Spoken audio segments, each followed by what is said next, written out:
সংবাদের ছেড়ে তৎপর ভূমিকায় এলো এল&টি কোম্পানি। এল&টি নামক একটি সংস্থা দ্বারা তেলিয়ামুড়া মহকুমায় বৈদ্যুতিক লাইন সম্প্রসারণের কাজ চলছে।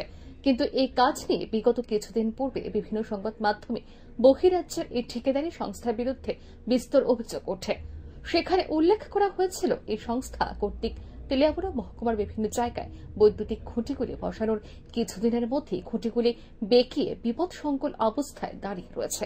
এই সংবাদ প্রকাশের পরই এল&টি কোম্পানি কর্তৃপক্ষ এবং ডিস্ট্রিক্ট নোডাল অফিসার অঞ্জন দেববর্মার নেতৃত্বে একটি প্রতিনিধি দল এলাকাগুলি পরিদর্শন করেন।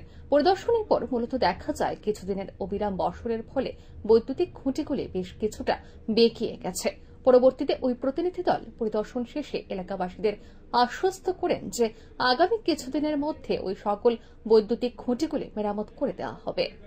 আজকে এই এখানে এডিবির টিউশনদারি যে ইয়েতে এখানে এডিবির আমাদের একটা এডিসি কন্ডাক্টর এখানে কিছু সাইড সমস্যা আছে, যেটা একটা পুল দুটো পুল নিয়ে একটু সমস্যা আছে, ওইগুলোর জন্য আমরা মূলত এখানে ভিজিট করছি।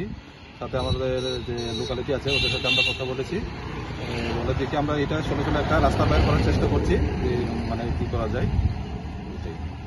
সংবাদ মাধ্যমের দ্বারা সাধারণ মানুষের এই অভিযোগের পর এল&টি কোম্পানির এই সক্রিয় ভূমিকায় স্বস্তি দেখা দিয়েছে মহকুমার বাসিন্দাদের মধ্যে।